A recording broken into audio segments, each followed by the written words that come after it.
Hello Year 10, welcome to lesson 2 of an inspector course. I've decided to write things out because trying to make the PowerPoint visible on the screen isn't very good. So we're just going to work on paper, which hopefully should make it a little bit easier. So our knowledge goal today is to analyse and evaluate how Mr Birling is presented in his speech in Act 1.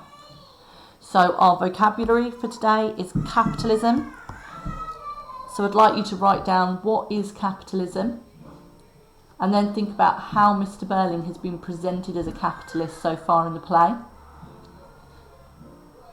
Then our new word today is bombastic, which is an adjective.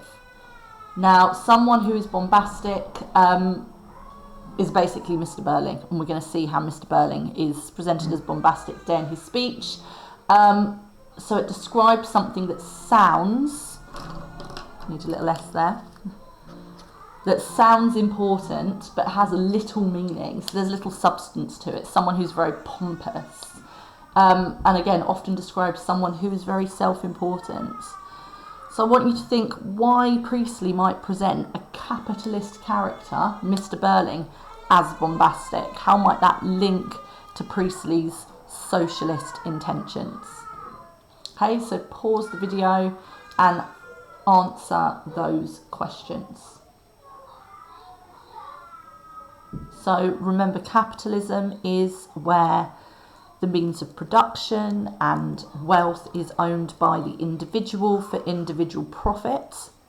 And J.B. Priestley, a socialist, was very against capitalism because he believed that it widened the divide between the rich and the poor, and that the rich capitalists got rich by exploiting the poor.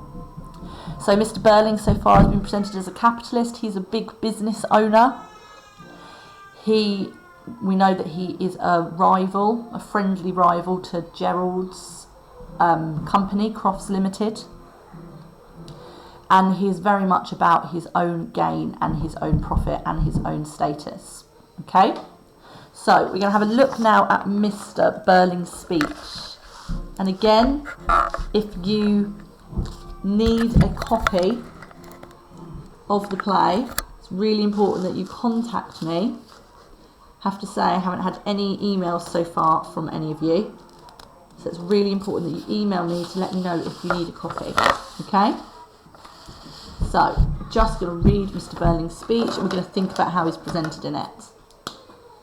I'm delighted about this engagement. Well, we know why he's delighted, don't we? Because it's going to raise his social status.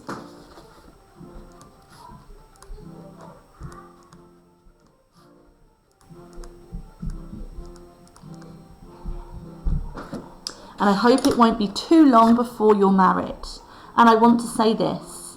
There's a good deal of silly talk about these days, but I speak as a hard-headed businessman who has to take risks and know what he's about. So he's very, very self-important, Mr Birling. He thinks just because he's a capitalist, that means that he knows everything about everything. You know, no one can surprise him because he's really wise and knowledgeable. So he's coming across as very pompous, very arrogant. Okay? Pompous is a good word to use to describe Mr Birling. It means someone who's very self-important. You can ignore all this silly pessimistic talk. So pessimistic is looking on like the bad side of things. When you marry, you'll be marrying at a very good time. Yes, a very good time. So think about it. It's 1912. It's not really a very good time to get married because in 2 years' time it's going to be the most devastating war the world has ever seen. So again, all the way through this speech, we have, to help if I could spell it properly, dramatic irony. The audience in 1946 or later knows that it is not going to be a very good time at all. And it will be an even better time. So he's being made to look like a complete idiot, really, like a fool. Because we know that it's not a very good time. Last month, because the miners came out on strike, There's a lot of wild talk about possible labour trouble in the near future. Don't worry, we've passed the worst of it. We employers at last are coming together to see that our interests and the interests of capital are properly protected. And we're in for a time of steadily increasing prosperity. So we've got two things we're going to talk about here, the miners and then the interests of capital. So what we have here, again, is this sort of capitalist ideology. Okay? They need to protect businesses. They need to protect profit. They're not interested in protecting people, protecting their workers, because they don't care about them. Again, steadily increasing prosperity. That is ironic, because so many businesses were completely decimated and destroyed in the war. So it is not going to be a time of steadily increasing prosperity, of, gain. So now we've got the miners came out on strike. Now the miners is obviously referring to people in the coal mines. And this idea of striking, so a worker, if they are not happy with their working conditions or their pay, they can refuse to go to work and almost manipulate that company into meeting their wishes. So this idea of going on strike wasn't something capitalists liked very much, and they were worried that if more and more people went out on strike, then business could come to a standstill. They might actually have to pay their workers decent wages. Priestley would have approved of strikes.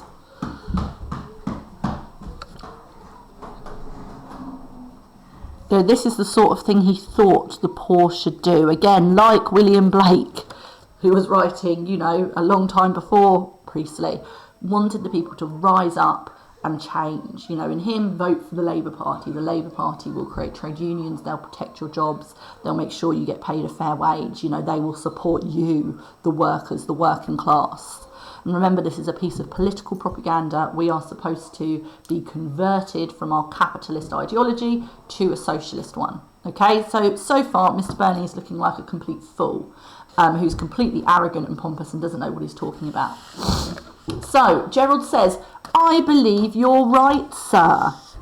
So, lo and behold, Gerald agrees. He's also a capitalist. He thinks that everything Mr Birling says is right. But his son, Eric, says, what about war? Now, this is really interesting. He's not agreeing with his father. It shows there's hope for Eric.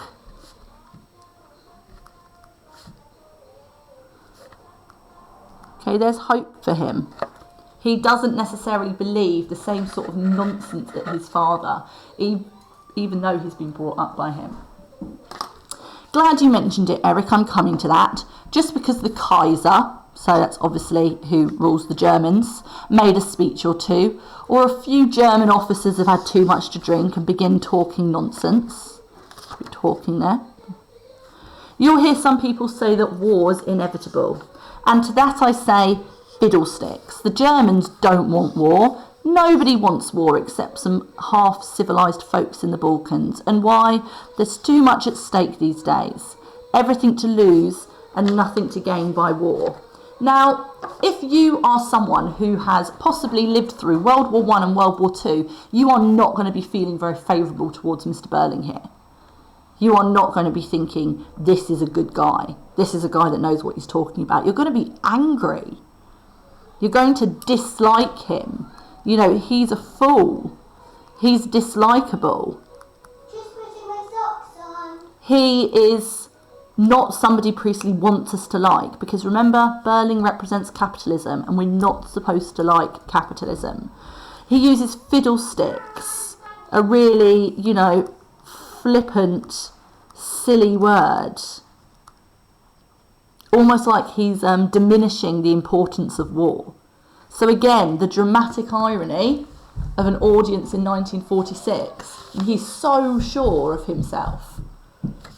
He has no idea the devastation in 2 years' time that is about to hit everything. Again, the whole world.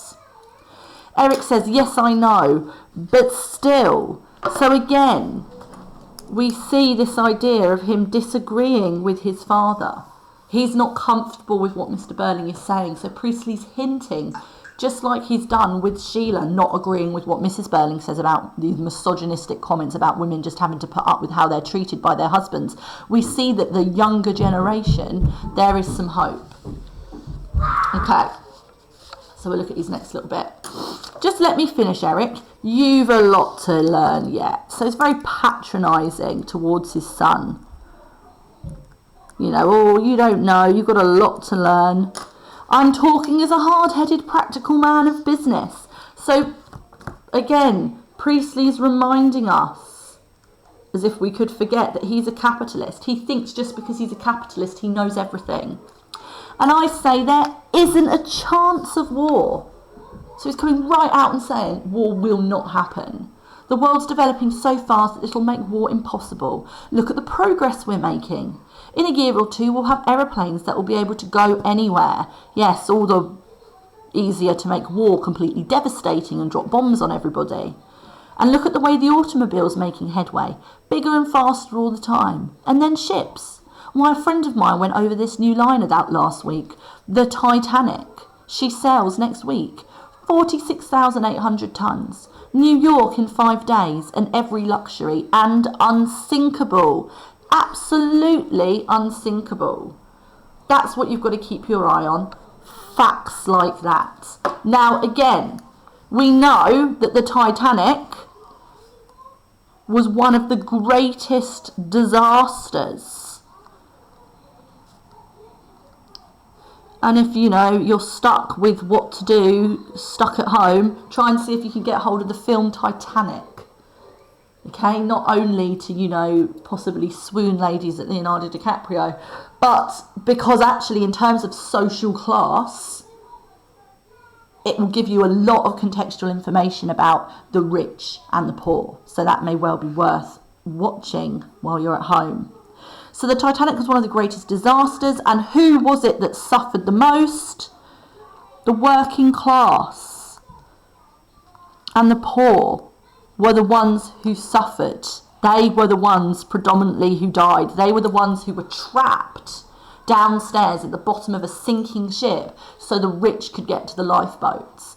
So again, Priestley hasn't done this accidentally.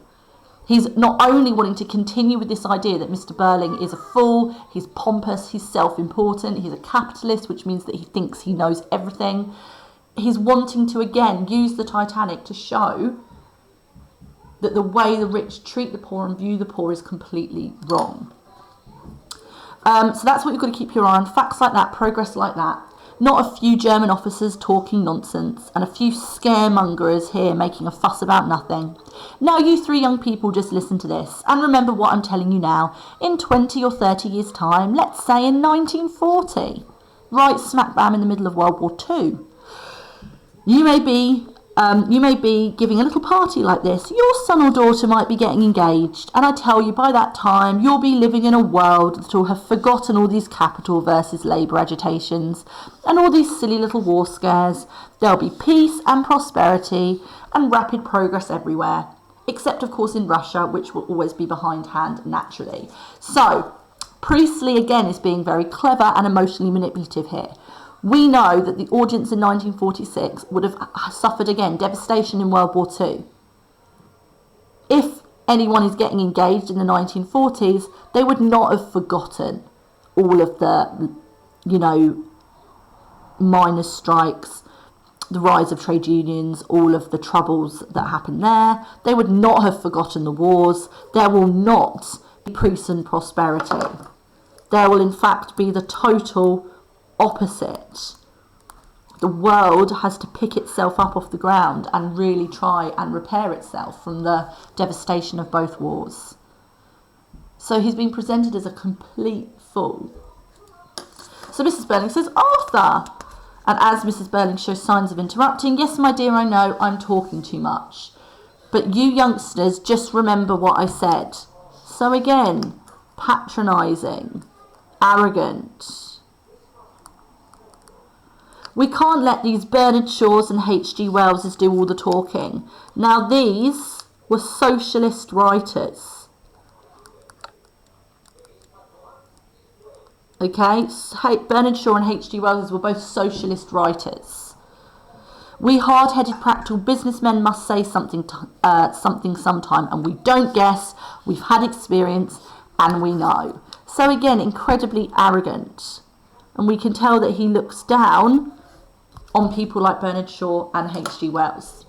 Okay, so because my computer doesn't like uploading big files, I'm going to stop this and then look to part 2, where I'm going to say the activity that I would like you to do. Okay?